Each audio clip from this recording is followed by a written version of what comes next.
Hey guys, it's Christina. How's it going? Well, I've really always loved classroom management, and I have all these little techniques I've liked to use, so I thought I'd share some of them today. I actually have 10 classroom management hacks that are pretty effective, and they're just like really quick and easy. So if you want to know what some of those are, then please keep watching. Okay, hack number one. If the class is getting really loud or rowdy, what I will do, instead of like getting up towards the front and like yelling or something like that, I will just talk in a normal voice or like a quieter tone, and the kids surprisingly will stop what they're doing most of the time and they'll try to hear what you're saying. At least some of them will, and then the other ones will see them listening and they'll be like, oh, what's going on? So try talking in like a normal tone or a quieter tone, and usually I'll say like, okay, everybody, I'm gonna talk this loud. Let's see who can hear me. And then I'll start talking, and then they're kind of like, oh, let's listen. So that's maybe something you could try if they're getting really loud. Okay, so another thing I'll try is I'll say, by the way, this is hack number 2. Another thing I'll say is, okay, I'm gonna say this once. Let's see who hears it the first time and follow its directions. And then I'll say whatever it is. When you say it in that way, it's crazy like how closely they'll listen and how much they'll really try to follow directions. So I would strongly recommend that, especially if you notice they're struggling with following directions. I would say it in that kind of a way. Hack number 3, you can also set a timer. So if they're doing a group activity or working on their own, whatever, I'll say, okay, you guys have 20 minutes. I will put a timer up on the board, and then I'll say, okay, you need to try to make sure and have it done in this next 20 minutes. And maybe I'll just remind them every once in a while, like, okay guys, we're down to 15 minutes. Don't forget, you need to have the first 3 slides done of this slideshow. Or I'll say, okay, we have 10 minutes left. If you only have the first slide done, you're gonna wanna move faster now. So I feel like setting a timer is really great. It's gonna help them get their work done faster, manage their time, and also it's gonna show them that wasting their time isn't something they're gonna want to do because you're watching it very closely. All right, number 4. I know quite a few teachers do this one, but you guys, it is so great. If you're kind of like really down with the wire to having the room clean, or you've noticed it's been messier lately or something like that, I would recommend trying this. It's called finding the magic piece of trash. So what I will do without them knowing is I'll kind of look around the room and I'll look for pieces of trash that might be kind of harder for them to find. And I'll say, okay guys, there is a piece of trash on the ground. It is worth 5 class dojo points, which is way more than usual. And I'll say, let's see who can find it. And they'll all like go around cleaning up the room, and it's awesome.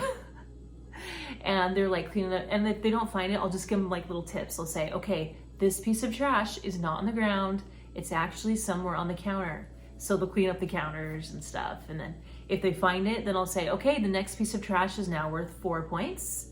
And it's somewhere in this part of the room or something like that. So the magic trash is a really great way to get them to clean up. All right, hack number 5 is to compliment somebody that's doing something really well. It's crazy how much this works even for upper grades. So I'll say something like, oh, I've noticed this person in the first row, they are back to their seats already. On the 5th row, I see that Johnny has his book put away. Good job. The whole 4th row has their desk cleared off, and the 3rd row is now very quiet. So when you point out stuff like that, they really try hard to do what they can to do the right thing. So I think it's really effective. Tip number 6 is to give double the points for ignoring bad behavior.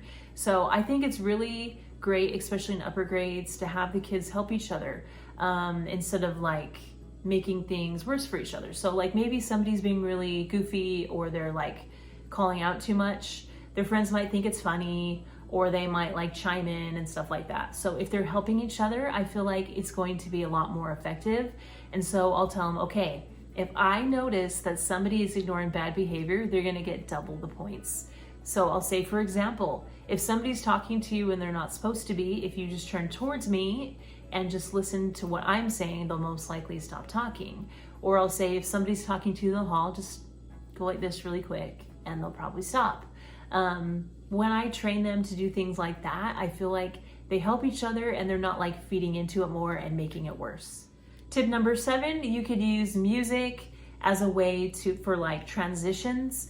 So for example, when they're cleaning up at the end of the day, I'll say, okay, you have this one song to make sure your backpack is packed up, your floor is cleaned up, and your desk is cleared off. And then by the end of the song, hopefully you'll be standing next to your desk.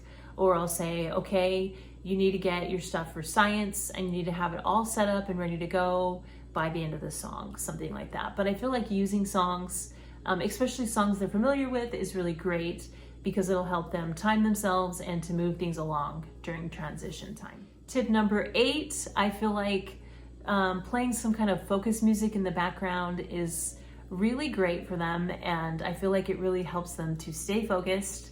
It's also really good for noise management too. So I'll say, well, if you guys can't hear the music, that means you're too loud. Or if they're really like hyper or wound up after something, I'll turn on some focus music and it helps them to like tone things down more.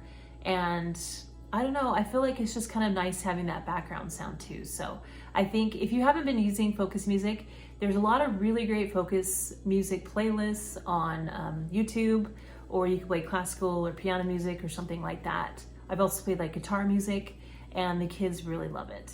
Number 9 also has to do with music, but I like using music a lot and the kids really love it. So yeah, bear with me, but number 9 also has to do with music. But the kids really love doing quizzes. If you've ever done that program, it's so great. But the background music is really fun. So I'll tell them, okay, if you guys are quieter or if you're not talking during this quiz, I will turn the music up.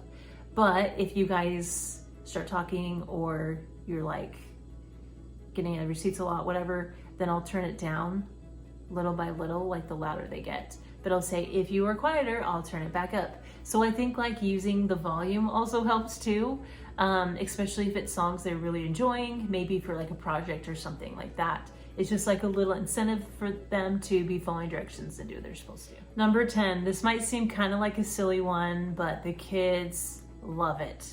And they will behave if they get a chance to do this. And that is to volunteer to help you with something. So maybe if I notice like they need a little bit more of an incentive, then I'll say, okay, I would really love to have somebody come up and help me erase my board, but I'm probably gonna pick somebody that's been a lot quieter during our math lesson today, or I'll be watching for somebody to help me erase the board today, which like I said, seems so silly, but the kids love doing stuff like that. Or I'll say, you know what, I have a few errands for somebody to run, so I'm gonna pick 2 or 3 really quiet students to help me. So during reading time, I'll be watching for that, or something like that. So if you really need like a little bit more of incentive for the kids, I feel like picking volunteers for stuff is really great, and it'll really get them to work hard because they love that kind of thing. Okay guys, those are 10 quick and easy classroom management hacks. I have a lot more of these like little tips and hacks. So if you guys would like more of these, please give this video a thumbs up, comment down below, let me know if you like this video. But if you haven't subscribed yet, please do. And thank you for watching. I hope that you have a great day.